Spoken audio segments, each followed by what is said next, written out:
This is the reaction of one of the world's best spiritual leaders. So this is what your reaction is, just, like, no, what the hell's wrong with you? You're supposed to be eloquent. You're supposed to be compassionate. Like, you're a spiritual guru and a leader. The correct response to this is to say, you know what, it looks like that's what I am eating. Like, you're right, I never thought about it that way. Thank you. You've opened my mind. It should already be open because you're a spiritual leader.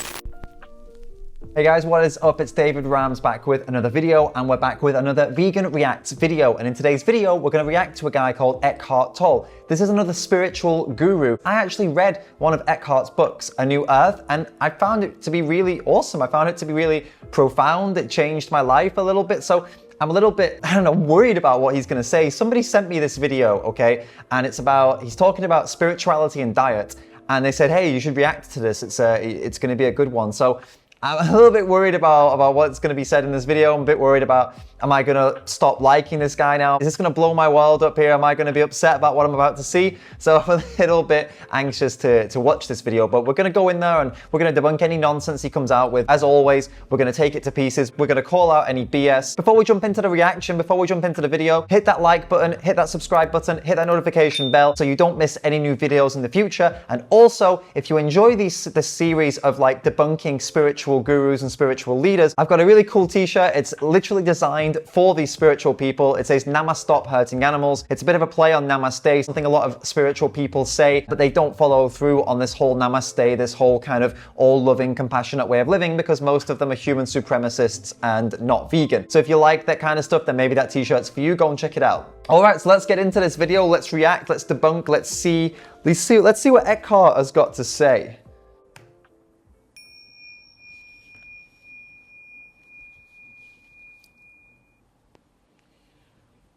I read a quote where you were discussing people's food choices and how that's connected maybe to their spirituality.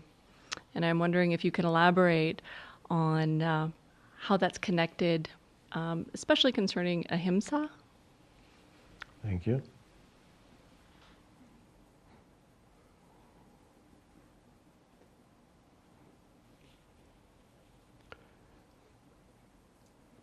I would say I've never, as I never do, to tell people you should do this or you should not do that, but you should be present with whatever your food choices are, and then the right food choice will happen for you, rather than giving an abstract guideline. It needs to come from within rather than as something from without.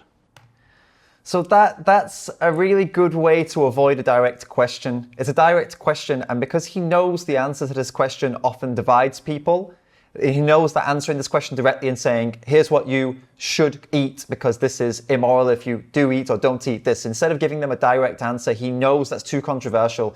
And unfortunately, much to my disappointment, he's seeming to want to take this middle ground, this diplomatic viewpoint on this, so that he doesn't lose fans or that he doesn't upset people.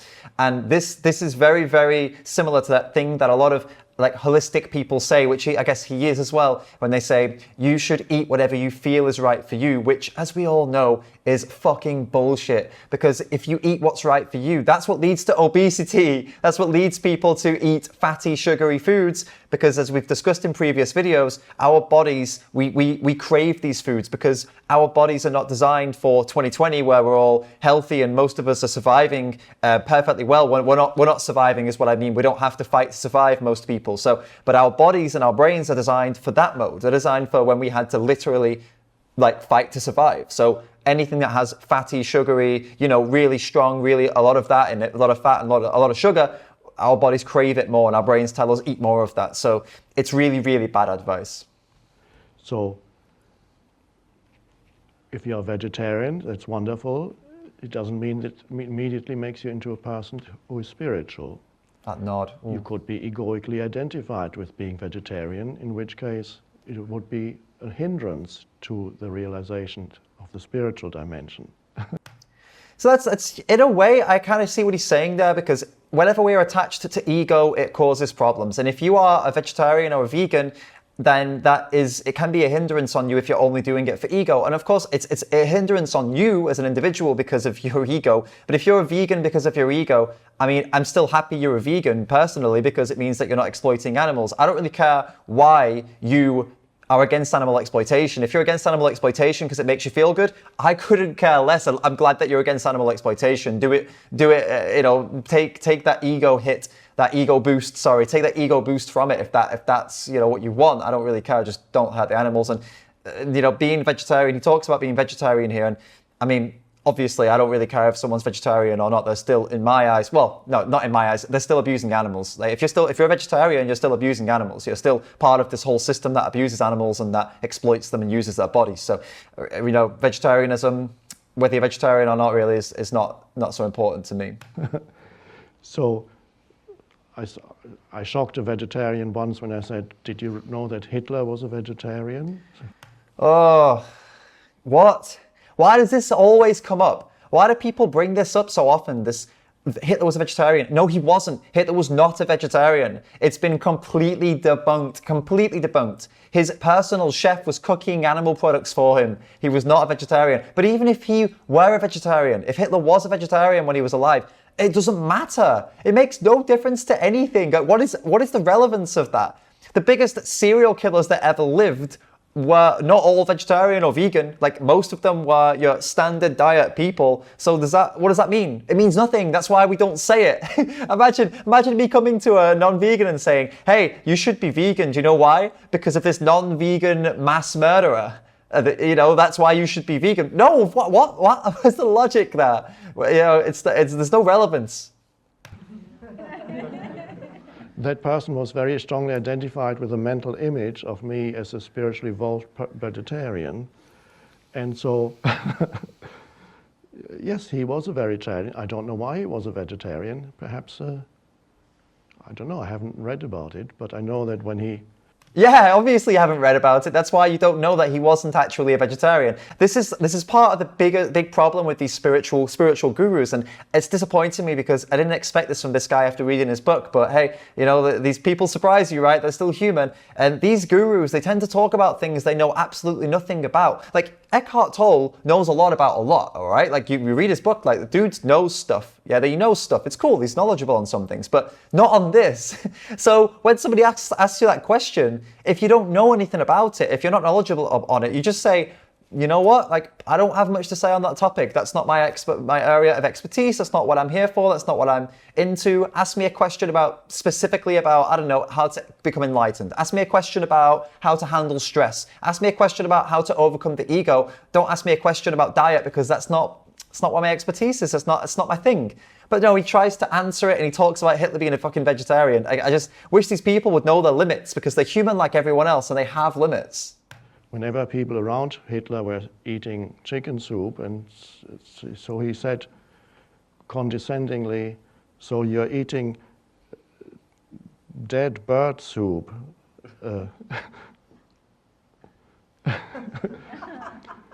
Oh, what a surprise. Another spiritual leader that can't handle the reality. I don't know if Hitler did or did not say that, but I know I've said similar things to that. So, if I sat in front of Eckhart Tolle now and said, "Hey, if you had some chicken soup," and I said, "You're eating dead bird soup," this is the reaction of one of the world's best spiritual leaders, spiritual gurus. This is what you get, is it?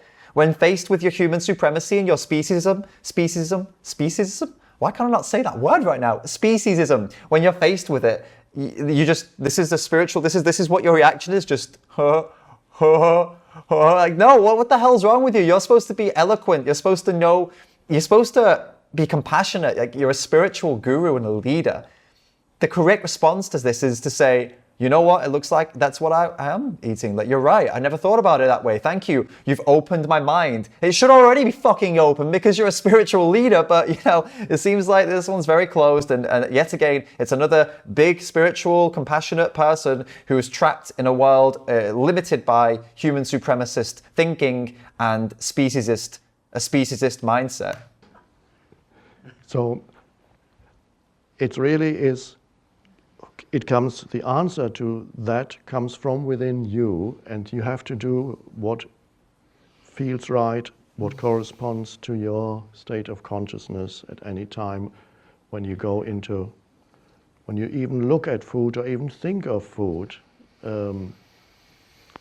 it is helpful to, sometimes when I buy some food, I go into a supermarket or somewhere and I look at the shelf, I imagine that this is going into my body and then the body either opens up to it or closes down. Yeah, that's half of that. Oh, no, half of that. Like the end of that is nonsense. I'm sorry, it's nonsense. I mean, the idea that your body opens up or closes down when you mentally, no, that's silly. But what I do agree with him on is that you go to a supermarket and you imagine that it really takes some time and imagine the food you're buying going into your body. I actually challenge him and you to do something to go a step further than that. Imagine how that food got to where it is now. How did that get to the supermarket? Here's something we agree on, Eckhart, but I'm telling you, take it a step further. So look at that chicken's body that's in the freezer and think, okay, what happened before that? And actually think, seriously think about it, and the knife on the throat and the boiling and the ripping the feathers off, and then think, do I want any of that inside my body? And you know what? That would repulse most people, including how we get the dairy products. I mean, I don't know if you know how dairy products get to the supermarket, but to get dairy from a cow, we've got to forcibly impregnate the cow, and that's usually by shoving an arm inside her, injecting her with semen, or by tying her up and forcing a bull to have sex with her against her will. So that's the beginning of the process for dairy. Why? Because then she has the calf, take the calf away, and then we milk the cow, and then when she's not giving us much milk, when it declines, we do the whole process again, and then we milk and we do the process again. Now that's the process behind dairy products. So if you think about that when you go to a supermarket, which I agree with Eckhart on, we should be doing that, then you're not going to want to buy it, right? Well, I would hope you wouldn't want to buy it unless you're some kind of sadist and or masochist. You enjoy that. You enjoy that that's happening to a cow, in which case, I don't know what to tell you. There's no helping you, right? But most people, most sane people would look at that and think about that and say, no, I don't want to be a part of that. That's fucked up. I don't want to be any part of that. And I would hope that that's you watching this today. And yeah, I hope something we agree on halfway maybe with Eckhart, but I would hope he would take this to its actual conclusion, and go the step further that I'm talking about, rather than just talking about, his body reacting or rejecting, opening or closing. That for me is a little bit silly. And so if you're in touch with the body, then that is quite helpful. It makes it easier.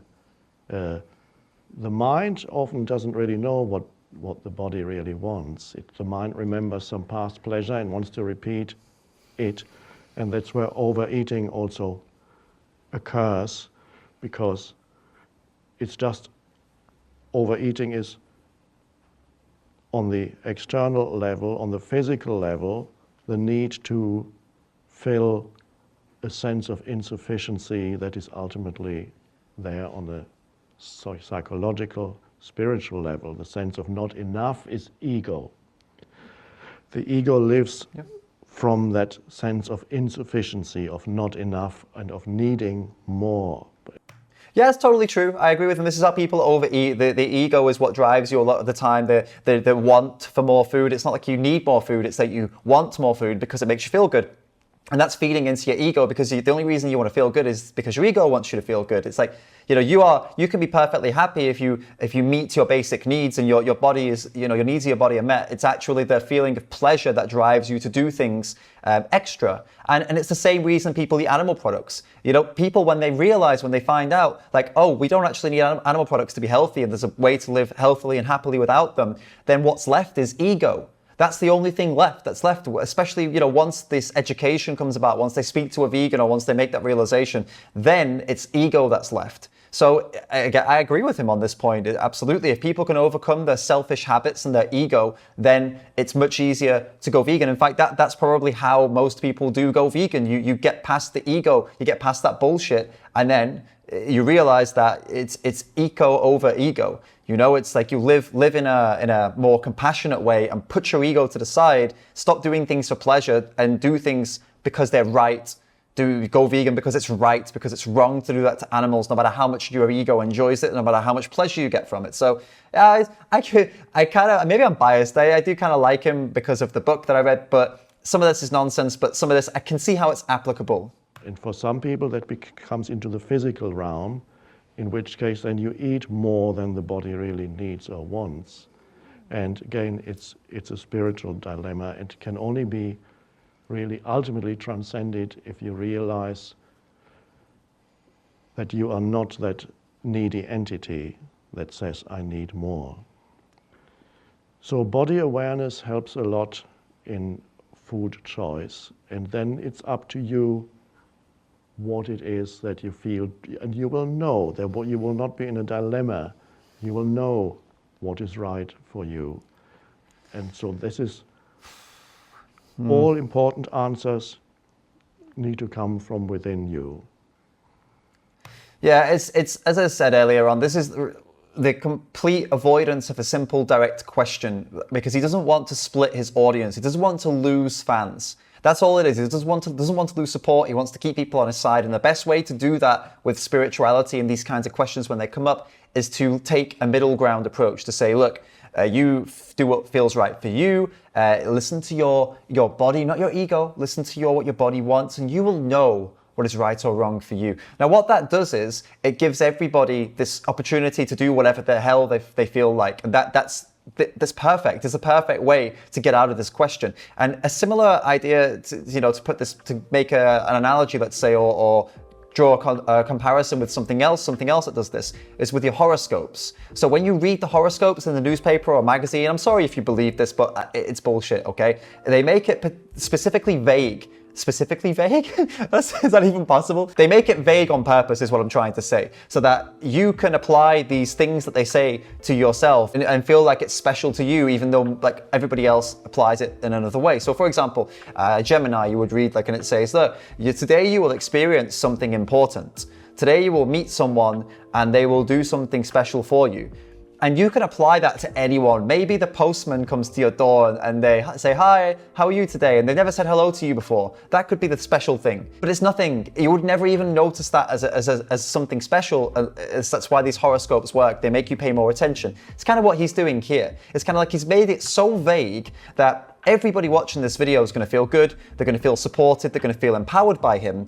And what does that do for him? Gets him more book sales, gets him more views, gets him more fans. He doesn't have to take a position on veganism, vegetarianism, or any kind of diet, even though he knows damn well the ethical side of this. Maybe he doesn't know damn well, but he should know damn well. He's a spiritual guru. He should be versed on spirituality, compassion, and he should be teaching people a compassionate way of living, not telling them, well, when it comes to food, you just do what you want. Like, no, these people are supposed to be in touch with compassion and, the nature and the whole planet and the whole world. So this is his moment to shine and say, look, we shouldn't be really eating animals. We shouldn't be exploiting animals. This is not good for you. This is bad energy. If you're talking about spirituality, participating in something that is violent, cruel, enslavement of these animals, slitting their throats, forcibly impregnating them, this is not good for you spiritually. If that's what his thing is, it doesn't even need to talk about whether it's good or bad for the animals. His job as a spiritual leader is to tell people what's good or bad for them in terms of energy and spirituality and stuff, right? So I just don't understand. Well, I know exactly why he talks like this. I know exactly why this is what he's done, because like I said, he's taken that middle ground and he's avoiding polarizing himself, which unfortunately for me puts him in the boat with all of the other fake gurus and the disappointing spiritual leaders. Even though I read his book and I really liked it, this is very, very disappointing. These progressive thinkers, these amazing thinkers, they all are limited by human supremacist attitudes. They are all limited by it. And it's just so disappointing. If you know any gurus, any spiritual leaders, any big thinkers, like special thinkers, what would you call them? Progressive thinkers? I don't know what you would call them. Thinkers, impressive thinkers that talk about spirituality and veganism, or just talk about like rational things, like rational thinkers that talk about veganism and are talking about what I've said about human supremacy, speciesism, and how it's, bad, then please link them to me. I'd love to check them out, because so far I'm only seeing these guys that just don't deal with it at all and try to avoid it. If you enjoyed this video, hit that like button, hit that subscribe button, hit the notification bell. Don't leave before you do it. Tell me in the comments what you think of the video. Don't leave before leaving a comment. I want to know your thoughts on this. I want to get your feedback on this. Don't forget to check out the store for that cool t-shirt so you can wear it and all these fake spiritual people can see it, and you can call them out. You don't even need to talk to them. You can call them out with a t-shirt. How cool is that? Thanks for watching, and I'll see you in the next video.